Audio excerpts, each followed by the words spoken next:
109편은 다윗의 시인데 그는 1절부터 20절까지 보니까 이 대적의 멸망을 위해서 기도하고, 그리고 나머지 부분은 자신의 구원을 위해서 기도합니다. 대적의 멸망을 위해서 기도하는 아주 좀 긴 내용인데, 그들의 죄는 악한 입과 2절에 거짓된 입을 열어 나를 치며 속이는 혀로 내게 말하며 또 미워하는 말로 나를 두르고 까닭없이 나를 공격하였습니다. 악한 입과 거짓된 입, 속이는 혀, 미워하는 말, 까닭없이, 이유 없이 나를 공격하고, 나는 사랑으로 대하나 그들은 대적한다. 4절에 이렇게 얘기하고 있습니다. 악으로 선을 갚아요. 그 다음에 미워함으로 나의 사랑을 갚는다. 그러니까 다윗은 이 대적들에 대해서 그들을 이렇게 진술하고 있는 거죠. 그들의 죄악된 모습. 근데 여기서 보면 꼭 죄악에 대한 얘기할 때 꼭 보면 이 입술의 죄, 이건 빠지지 않는 것 같아요. 그래서 거기 거짓된 입이라고, 속이는 혀, 뭐 미워하는 거, 속이고 미워하고 거짓되고 항상 같이 가는 것입니다. 그런데 이들에 대해서 거기 4절에 뭐라 했어요? 나는 사랑한다고 그랬어요. 그들은 도리어 나를 대적한다 그랬어요. 아니, 사랑하면 그들도 잘 대해줄 것 같은데, 그러니까 이들이 악인들이에요. 다윗은 그들에게 정말 잘 대해줬습니다. 그러나 그들은 악으로 선을 갚는다고, 또 5절에 미워함으로 나의 사랑을 갚았사오니 이랬습니다. 여러분, 이제 이런 것, 이게 바로 이 땅에 여러분이 지금 헤쳐나가는 이 땅의 현실입니다. 나는 잘 대해주는데 그들은 악을 행한다. 내가 잘 대해주는 걸 이용하여 나를 괴롭힌다. 이게 지금 109편에 나오는 이런 다윗의 지금 그런 고통, 그런 상황을 얘기하고 있습니다. 그러니까 항상 보면 의인이 이렇게 당하는 게 이 세상 구조입니다. 정말 내가 뭐 잘못한 게 없는데 까닭없이 미워한다. 그러니까 이제 처음에 우리가 어릴 때는, 저도 개인적으로 그랬어요. 막 그때 이런 일을 당할 때 막 분해서 막 뭔가 가서 막 하려고 그랬는데, 차츰 이제 나이를 먹으면서 시간이 지남에 따라서 그런 걸 다 얘기해야 되나 이런 생각이 들어요. 나는 정말 선을 베풀었는데 어떤 배신하는 행위들, 이제 이런 것에 대해서도 조금씩 우리는 둔해질 필요가 있습니다. 글쎄, 아직 좀 더 우리 어린 지체들은 혹시 이런 말을 너무 심오해서 못 알아들을지도 몰라요. 그런 경우도 있습니까? 근데 나는 정말 선을 베풀어, 진심으로 자기가 알아요. 근데 그들은 까닭없이 나를 그렇게 한다. 그러니까 우리가 이럴 때 이 다윗 같은 사람이, 이런 의인이 훌륭하지만은 이렇게 당한다는 사실을 좀 생각하면서, 한번 우리 지난날에 좀 가슴 아픈 일이 있습니까? 나는 선을 했는데, 물론 이제 이럴 수 있죠. 우리의 그런 부족함으로 그저 항상 내가 잘한 거지, 상대방 못했고 나만 잘했다. 이거는 이제 좀 정서의 문제가 있는 거고, 정상적일 때 내가 정말 나는 사랑으로 했단 말이에요. 근데 그들은 도리어 4절에 나를 대적하니, 또 5절에 그들이 악으로 나의 선을 갚으며 미워함으로 나의 사랑을 갚아 싸우니.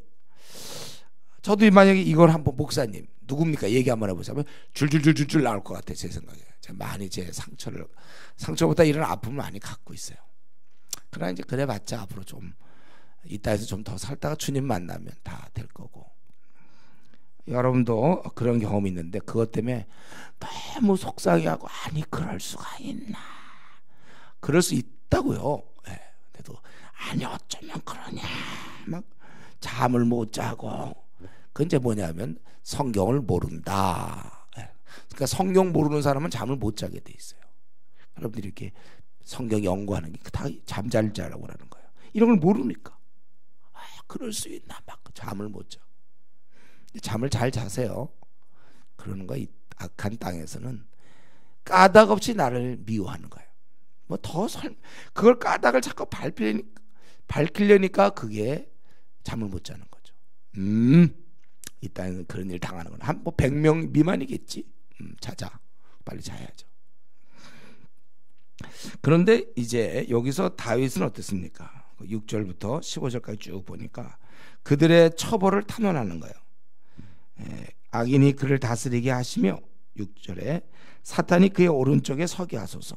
그것은 뭐냐면 이 악인이 오히려 그들을 더 악인이 그들을 다스리며 또 사탄이 대적이 그를 제어하게 해달라. 그런 오른쪽에 서게 해달라는 건 제어하라는 것입니다. 그리고 7절에 보면 죄가 드러나게 하시고 8절에 보면 그들의 연수가 짧아지게 하시고 그 직분을 타인이 취하도록. 그래서 나중에 베드로 사도가 이 구절을 이용하죠. 사도행전 1장 20절에 보면 가룟 유다의 경우 그 일을 타인이 빼앗게 하다. 결국은 그러니까 일거리가 없게 하라. 우리가 특별히 영적인 일은 그렇다 그랬죠. 영적인 일은 그건 스스로 자기가 안 하는 거라 그랬죠. 우리는 기독교에서 주님의 일은 누구나 다 할 수 있지만 자기가 스스로 안 할 뿐이라고 제가 얘기한 적이 있어요. 결국 그 직분을 타인이 빼앗도록 그가 9절에 죽도록 결국은 고아와 그의 자녀들은 고아 과부가 되라는 얘기는 그 사람이 죽게 해달라는 거죠.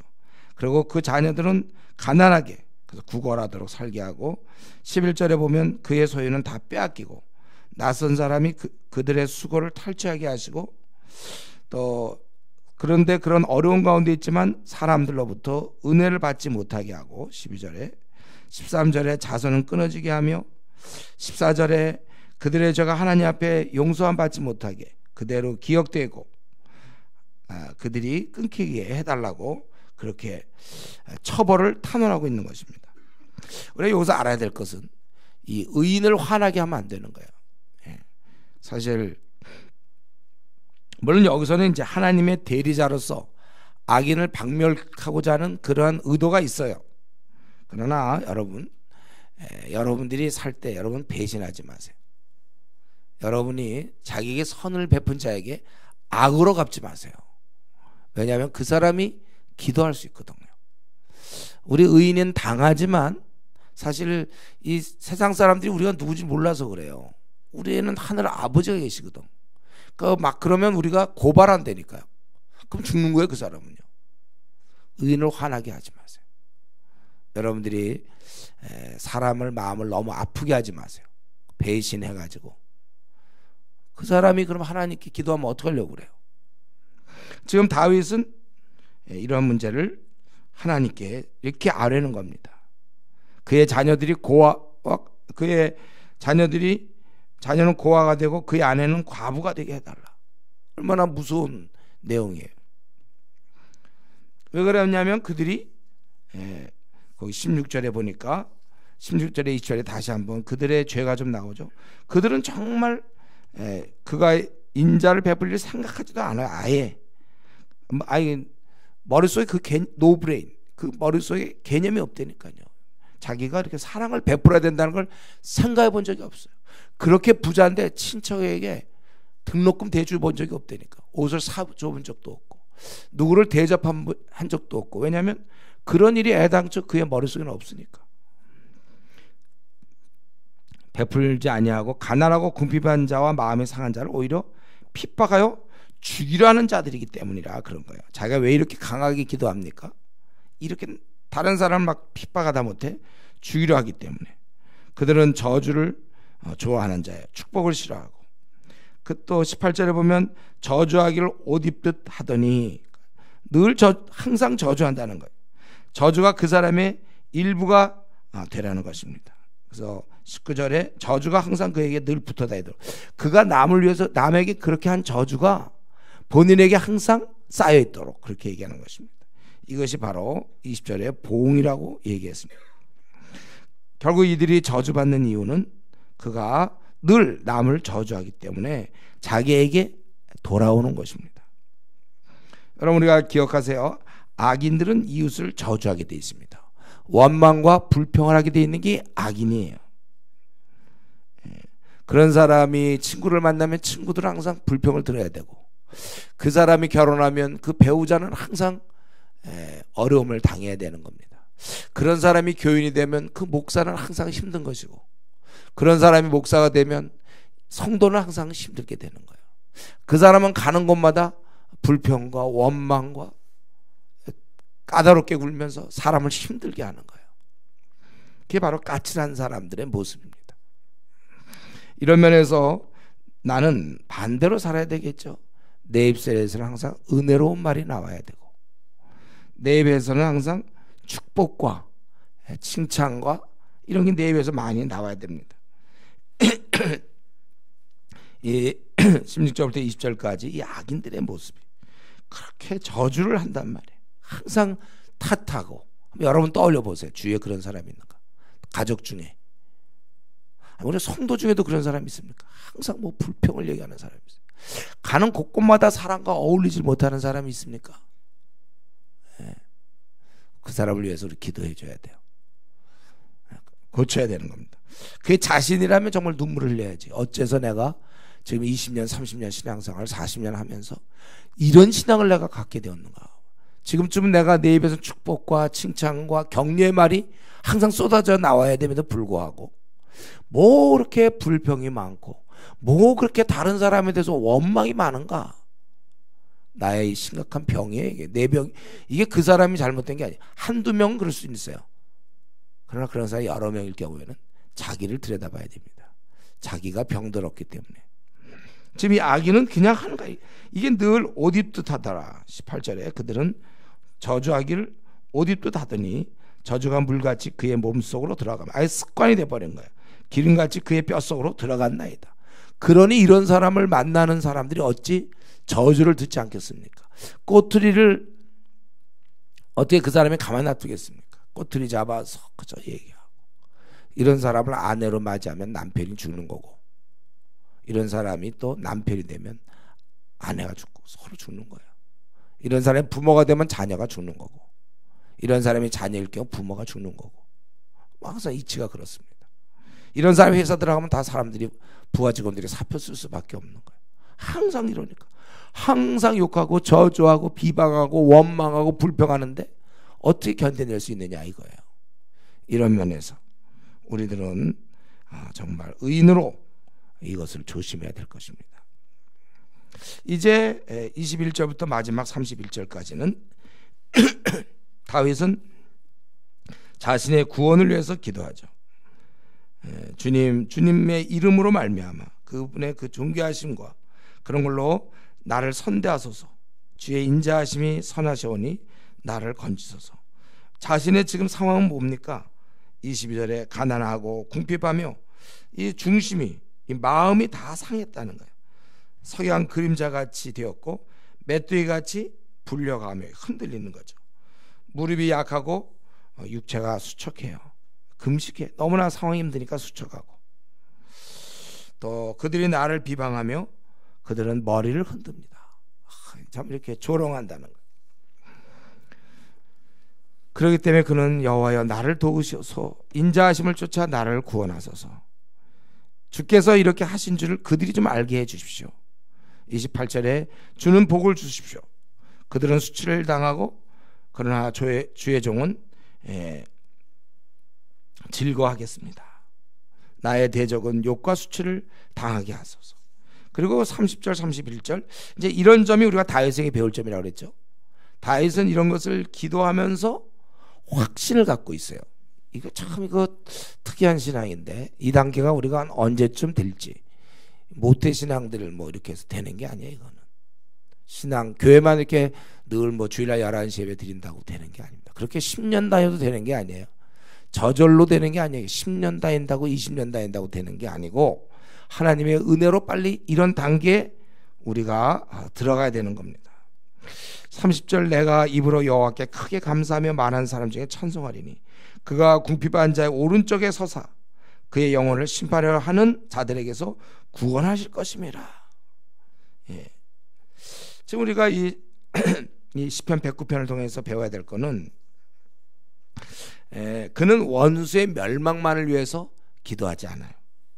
그것은 어리석은 것입니다. 자신이 구원을 받아야죠. 여러분, 우리 기도를 항상 내 문제 해결 방식으로만 사용하지 말고 적극적으로 이 승리를 위해서, 적극적인 내 삶이 빛나기 위해서 여러분들 기도하세요. 난 뭐 기도할 거리가 없는데요. 그건 굉장히 잘못된 거예요. 문제 우리가 없기 위해서 이 땅에 태어났습니까? 영광을 돌릴 존재로 태어났지요.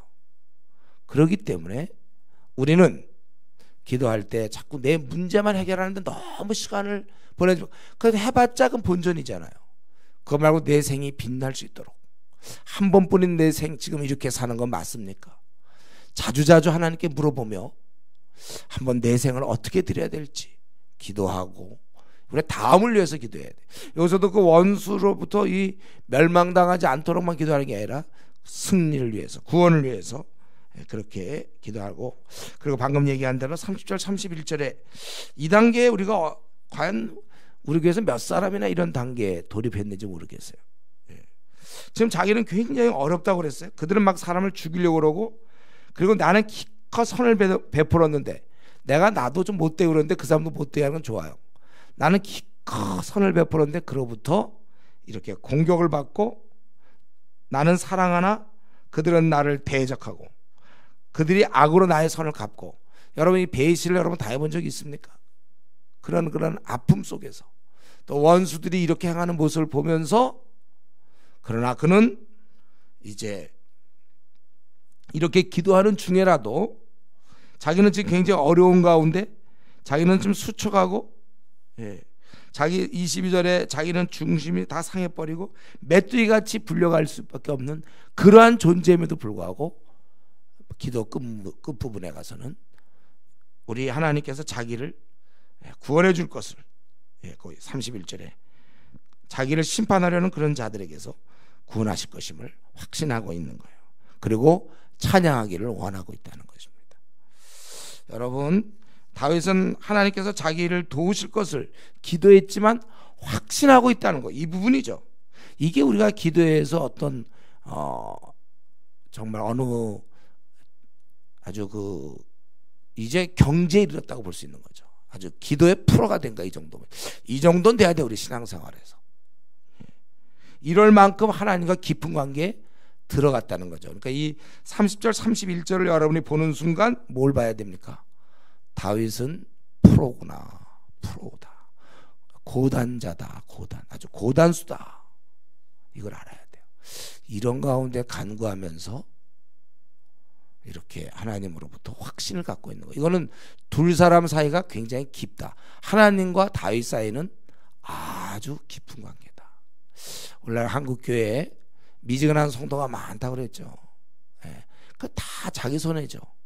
아니, 하나님과 깊은 관계에 들어가서 손해될 게 뭐 있습니까? 자기가 노력하면 되는데 안 하고 있을 뿐이에요. 우리는 다른 사람 어떻게 하든지 간에 한 번 태어나서 하나님과 깊은 관계로, 이런 확신하는 단계로 들어갈 수 있도록 좀 이런 신앙을 갖고 남은 생을 살게 해달라고 간구하는 우리가 되기를 바랍니다. 기도하겠습니다.